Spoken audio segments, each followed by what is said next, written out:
చెప్పవలసిందిగా reverend B అనురాగయ్య గారిని తాడేపల్లిగూడెం వారిని ఆహ్వానిస్తూ, అరణ్య మార్గమున వచ్చినది అవతి, జల్దరు వృక్షము క్రింద నేను నిన్ను లేపితిని, అచ్చటి నీ తల్లికి నీ వలన ప్రసవ వేదన కలిగెను.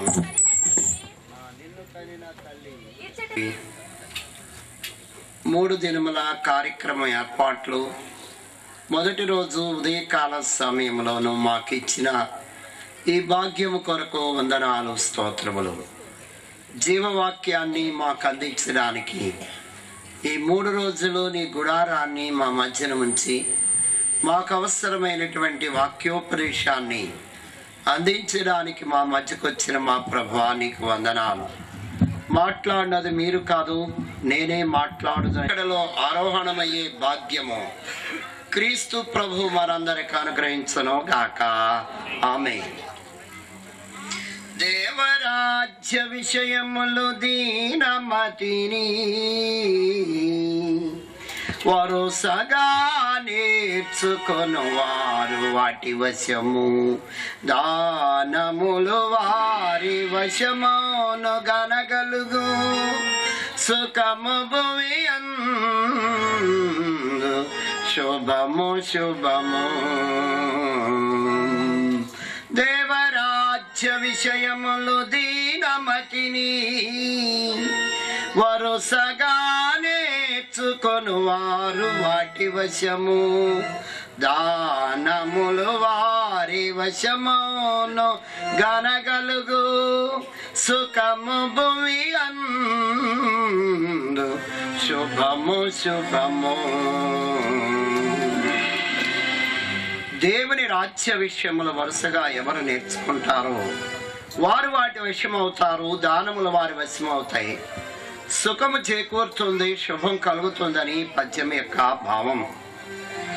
బైబిల్ గ్రంథములో 66 పుస్తకాలున్నాయి. ఈ పుస్తకాలతో కూడినటువంటి గొప్ప పుస్తకము బైబిల్ గ్రంథం. ద బుక్ ఆఫ్ బుక్స్ అని దీనికి పేరు. పుస్తకములలో ఉన్న ఈ ప్రతి విషయము కూడా మానవుల యొక్క భావి జీవితం కొరకు, మనుగడ కొరకు, మానవ జీవితమునకు అవసరమైన సంగతులు నేర్పుతూ ఉంది. 66 పుస్తకాల్లో ఆది కాండము నుండి ప్రకటన గ్రంథం వరకు క్రీస్తు ప్రభు యొక్క సంఘ చరిత్ర మనకు కనబడుతూ ఉంది. దేవుడు తన సంఘమును ప్రేమించి ఆ సంఘము కొరకు తన ప్రాణాన్ని బలిపెట్టాడని, ఆ సంఘం ఏ రీతిగా ఉండాలో అక్కడ చెప్తూ ఉన్నాడు. ఎఫెసీ పత్రిక 5వ అధ్యాయము 25వ వచనములో ఈ సంగతి మనకు కనబడుతూ ఉన్నది. యేసు కూడా సంఘమును ప్రేమించి, అక్కడ చదవండి అమ్మా, ఎవరైనా గట్టిగా చదవండి, చదవండి. పురుషులారా, మీరును మీ భార్యలను ప్రేమించుడి, అటువలే క్రీస్తు కూడా సంఘమును ప్రేమించి అది కళంకమైనను ముడతయైనను అట్టిది మరి ఏదైనను లేక పరిశుద్ధమైనది గాను నిర్దోషమైనది గాను మహిమగల సంఘముగాను ఆయన తన ఎదుట దానిని నిలువబెట్టుకొనవలెనని వాక్యముతో ఉదక స్నానము చేత దానిని పవిత్రపరిచి పరిశుద్ధపరచుటకై దాని కొరకు తన్ను తాను అప్పగించుకున్న. చాలా చక్కని విషయం. ప్రియుడు ప్రియురాలు అనేది మనం చూస్తున్నాం.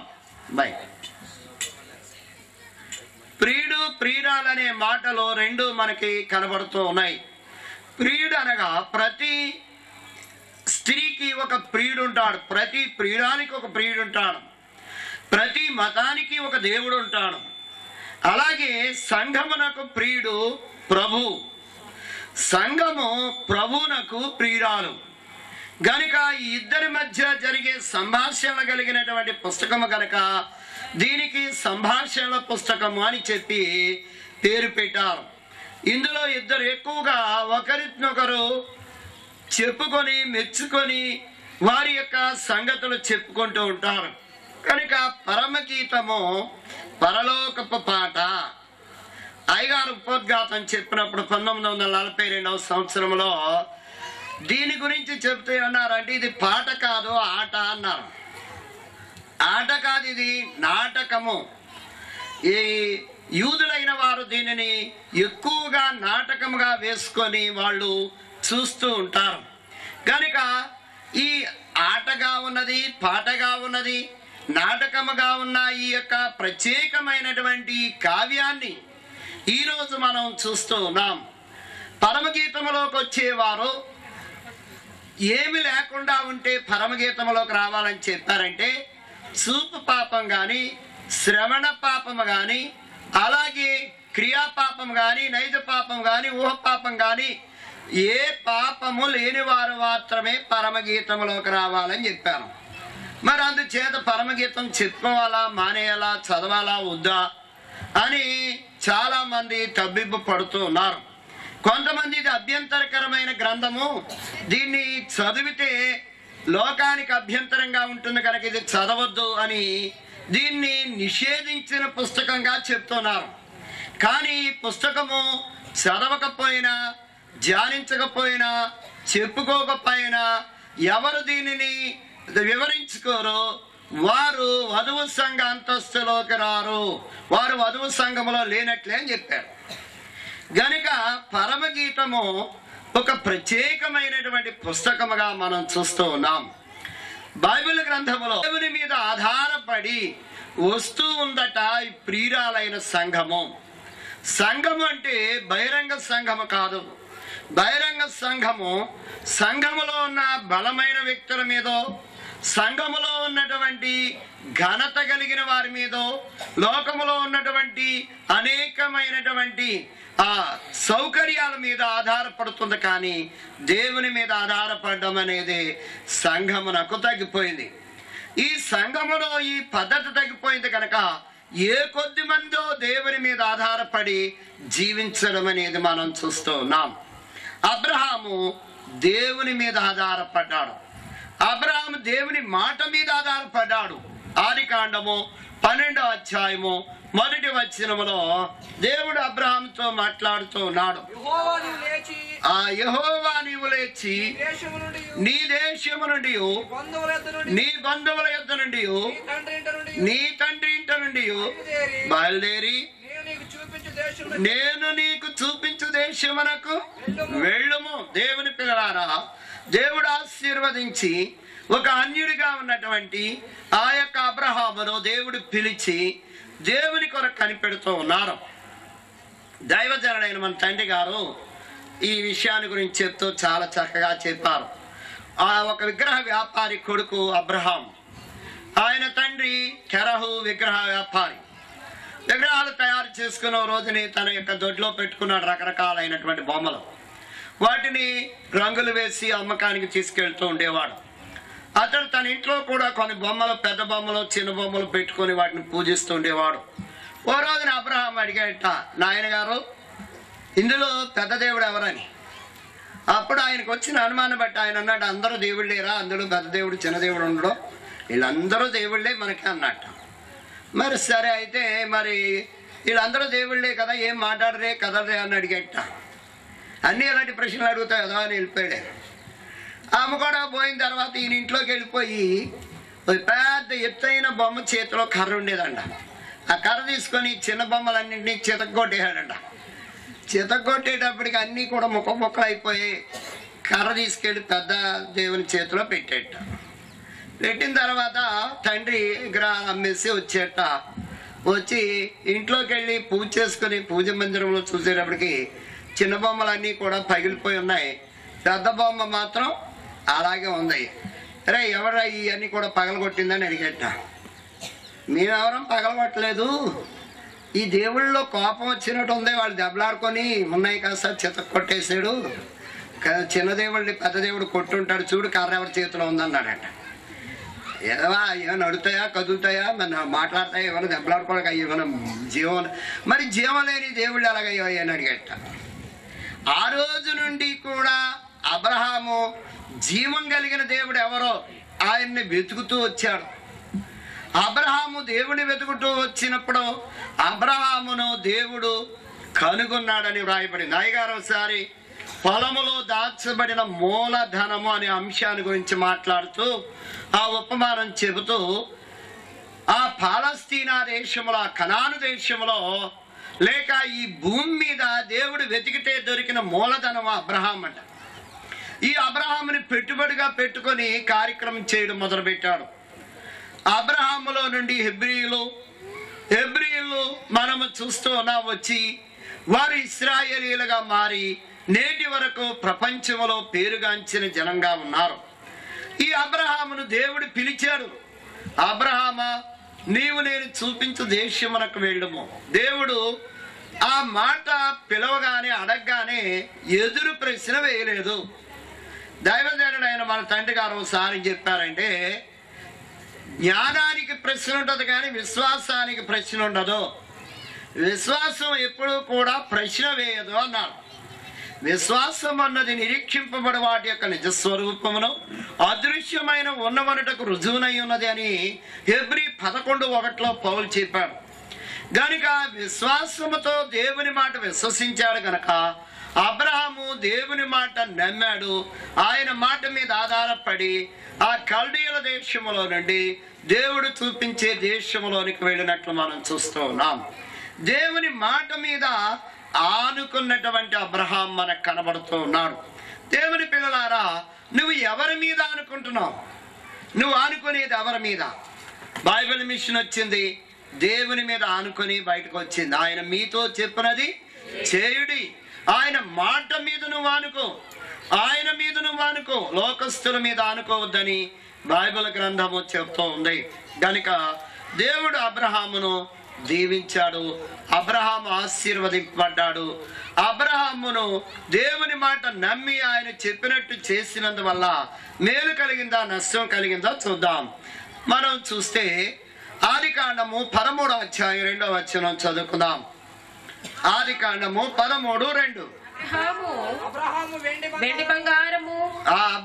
వెండి బంగారము పశువులు కలిగి బహుధనవంతుడై ఉండెను. దేవుని పిల్లలారా, దేవుని మాట నమ్మి బయటకు వచ్చాడు కనుక, దేవుని యందు భయభక్తులు కలిగి ఉన్నాడు కనుక దేవుడు అబ్రహామును దీవించాడు. ఎలా ఉన్నాడు అబ్రహాము? బహుధనవంతుడై ఉన్నాడు. అయితే దేవుని మాట నమ్మినందువల్ల, దేవుని యందు విశ్వాసం ఉంచినందువల్ల దేవుడు అబ్రహామును బీదవాడిగా ఉంచలేదు గాని బహుధనవంతుడిగా ఉంచాడు. సామెతల గ్రంథం 8:21 దేవునిని నమ్మి ప్రేమిస్తే ఏమవుతారో చదువుకుందాం. నన్ను ప్రేమించు వారిని ఆస్తికర్తలుగా చేయుదును. దేవుని పిల్లలారా, ఎవరు దేవుని ప్రేమిస్తారో, ఎవరు దేవుని గౌరవిస్తారో, ఎవరు దేవుని మాటకు లోబడతారో వారిని దేవుడు ఆస్తికర్తలుగా చేస్తాడు. గనుక దేవుడు వారి నిధులను నింపుతాడు. గనుక అబ్రహాము దేవుని మాట నమ్మాడు. దేవుడు అబ్రహామును ఆస్తికర్తగా చేశాడు. గనుక అబ్రహాము దేవుని నమ్మెను, అది అతనికి నీతిగా ఎంచబడిన. గనుక దేవుని మాట మీద ఆధారపడి తన జనాంగాన్ని విడిచిపెట్టి, తన దేశాన్ని విడిచిపెట్టి, తన బంధువులను విడిచిపెట్టి దేవుడు చూపించే దేశమునకు వెళ్ళినందువల్ల ఆశీర్వదింపబడ్డారు. దేవుని పిల్లలారా, దేవుని మాటను నువ్వు నమ్ముతున్నావా? దేవుని మాటను విశ్వసిస్తున్నావా? దేవుని మాట మీద నువ్వు నిలబడుతున్నావా? దేవుడు నేను దీవించేవాడై ఉన్నాడు. అయితే నేను వాక్యముల కొటేషన్ కంటే ముందు మీ త్వరగా వాక్యం చెప్పాలి కనుక, రెండవదిగా మనం చూస్తే దేవుడు అజ్ఞాతవాసములో ఉన్నటువంటి 40 సంవత్సరాల మిథ్యానారణ్యములో ఉన్నటువంటి మోషేని పిలిచి ఐగుప్తు దేశములో ఉన్నటువంటి తన జనాంగమును తీసుకురమ్మని చెప్పారు. దేవుని పిల్లలారా, మనం చూద్దాం ఒక మాట. అప్పుడు ఐగుప్తు దేశంలో ఉన్నటువంటి ఇశ్రాయేలీలు భయంకరమైన శ్రమలో ఉన్నారు. చూడండి, నిర్గమాకాండం 3:7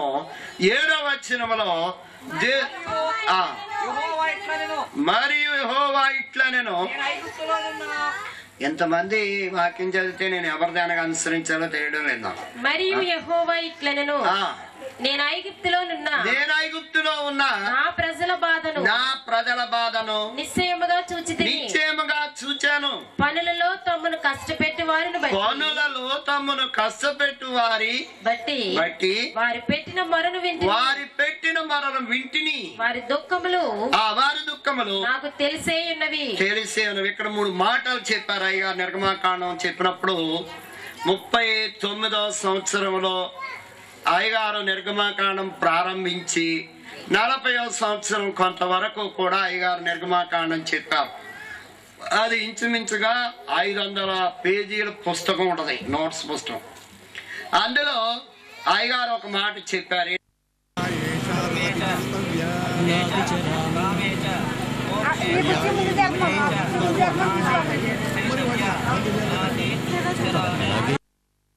దేవుడు ఇది ధర్మశాస్త్రం యొక్క మొత్తం సారూప్యం అని చెప్పారు అయ్యగారు. ఆది కాండంలో దేవుడు పాపం చేస్తే పైకి వెళ్ళిపోయాడు. నిర్గమాకాండం 3000 సంవత్సరాలు అయ్యేటప్పటికి కిందకు వచ్చాడు. 3000 సంవత్సరాలకు వచ్చిన దేవుడు మనుషులతో ఉండడానికి గుడారం కట్టించుకున్నాడు. గుడారం కట్టించుకున్న దేవుడు లేవీయులను పిలిచి ఆరాధనకు రండి అన్నాడు. ఆరాధనకు రమ్మన్న దేవుడే సంఖ్యాకాండములో సంఘాన్ని పిలిపించి ద్వితీయోపదేశ కాండంలో ఆరాధన ప్రారంభం చేశాడు అన్నాం. ఇది ధర్మశాస్త్రముల గురించి అయ్యగారు చెప్పినటువంటి వరుస. అయితే అయ్యగారు కొన్ని వరుసలు చెప్తుండేవారు. బాగా విని నేను చెప్పింది మళ్ళీ చెప్పాలి. మీరు ఇలా చెప్పాలంటే మీరు రాలేమంటారు. ప్రకృతి చక్రం అని అయ్యగారు చక్రాన్ని చెప్పారు. భూమిలోండి ఆదాము వచ్చాడు, ఆదాములోండి అవ్వ వచ్చింది, అవ్వలోండి మిశ్రమ జనాంగం వచ్చింది, మిశ్రమ జనాంగంలోండి ఏర్పాటు జనాంగం వచ్చింది, ఏర్పాటు జనాంగంలో నుండి యేసు ప్రభు వచ్చాడు, యేసు ప్రభులోని సంఘం వచ్చింది, సంఘంలో నుండి మరి వధువు సంఘం వచ్చింది, వధువు సంఘము రేపు పొద్దుట మేఘం ఎక్కి ప్రభువుని కలుసుకుంటుంది. ఇది స్తుతి చక్రం అని చెప్పారు. చెప్పండి, ప్రకృతి చక్రం అని చెప్పారు. చెప్పండి, నేను చెప్పింది. ఇప్పుడు ఏం చెప్తే మేము కూడా బైబిల్ పట్టుకుని ఆ స్టేజీ మీదే ఉందాం కదా అంటారా? మళ్ళీ చెప్తున్నాను అయ్యగారు చెప్పినటువంటి మాటలు. భూమిలో నుండి ఆదాము వచ్చాడు, రాసుకునే వాళ్ళు. భూమిలో నుండి ఆదాము వచ్చాడు, ఆదాములో నుండి అవ్వ వచ్చింది, అవ్వలో నుండి జనాంగములు వచ్చాయి, జనాంగంలో నుండి మిశ్రమ జనాంగం వచ్చింది, మిశ్రమ జనాంగంలో నుండి ఏర్పాటు జనాంగం వచ్చింది, ఏర్పాటు జనాంగంలో నుండి యేసు ప్రభు వచ్చారు, యేసు ప్రభులో నుండి సంఘం వచ్చింది, సంఘంలో నుండి వధువు సంఘం వచ్చింది, వధువు సంఘం రేపు మేఘం మీద యేసు ప్రభుని కలుసుకొని పరలోకం వెళ్ళిపోతారు. ఇది జరిగే చరిత్ర అంతా బైబిల్ యొక్క మొత్తం కథ అంతా చెప్పారు. అలా మళ్ళీ రావాలి వెనక్కి, ఇంకా రాను, టైం అయిపోయిన తర్వాత అడగండి నేను చెప్తాను. అయితే ఇక్కడ మనం చూసిన వాక్య భాగంలో దేవుడు వధువు సంఘాన్ని పిలుస్తున్నాడు. అక్కడ అబ్రహాముని పిలిచాడు. తన ఏర్పాటు మాటను నమ్మి వచ్చినందువల్ల దేవుడు అబ్రహామును నియమించాడు, జనాంగములకు నాయకుడయ్యాడు. అలాగే దేవుని యొక్క పని కొరకు, దేవుని జనాంగమును తీసుకొచ్చే పని కొరకు మోషేని పిలిచి మోషే మోషే అని పిలిచి దేవుడు ఏం చెప్తున్నాడంటే, ఐగుప్తు దేశంలో ఉన్నటువంటి నా పిల్లలైనటువంటి ఇశ్రాయేలీలు పడుతున్న శ్రమను నేను చూచాను. మొదటిది. రెండవది, వారి పెట్టిన మొరలు విన్నాను. మూడవది, వారి యొక్క సంగతులు నాకు తెలుస్తున్నాయని 3 మాటలు చెప్పాడు. 1 చూచాను, 2 విన్నాను, 3 తెలుసుకున్నాను. దీన్ని బట్టి మీరు ఏం చెప్పాలంటే, మా దేవుడు చూచే దేవుడు, మా దేవుడు వినే దేవుడు, మా దేవుడు తెలుసుకునే దేవుడు. కనుక విన్నాను, నేను చూచాను, విన్నాను, తెలుసుకున్నానన్న దేవుడు ఆనాడు ఏం చెప్పాడంటే, మోషేతో నువ్వు వెళ్ళి నా పిల్లలు తీసుకురా అన్నాడు. బాగా గమనించాలి. తీసుకురమ్మనగానే బయలుదేరి వెళ్ళిపోయాడా? సాకులు చెప్పాడు. దేవుని పిల్లలు సాకులు చెప్పొచ్చా? చెప్పండి. దేవుని పిల్లలు ఏం చేయకూడదు? సాకులు ఎన్ని సాకులు చెప్తాం మనం? చెప్పండి. చాలా సాకులు చెప్తూ ఉంటాం. మీ వాళ్ళ గుడికి రాలేదంటే, మా ఇంటికి చుట్టాలు వచ్చారంటే రాలేదండి అన్నట్టు. గాబుక్కని చెప్పే మాట. లేకపోతే ఏమండి ఈ గుడికి రాలేదంటే లేదండి అమ్మాయికి బట్టలు కొనడానికి బజార్లోకి వెళ్ళాం, ఆదివారం కంటే నీకు బజార్ ఎక్కువ, ఈ బంధువులు ఎక్కువ, అవన్నీ అలా పెడతాం. సాకులు చెప్పినటువంటి మోషే నత్తివాడను, మాట మాంద్యము కలిగిన వాడను, నాకు నన్ను పంపారనే మాట వారు నా మరేలా సాకులు చెప్పాడు. 3వ అధ్యాయంలో సాకులు చెప్పినటువంటి వ్యక్తిని గురించి అయ్యగారు నిర్గమాకాండం చెప్పేటప్పుడు అన్నారు, 19వ అధ్యాయంలో దేవుని సన్నిధిలోకి ఎక్కి వెళ్ళాడట. అప్పుడు కొండ కింద 6 లక్షల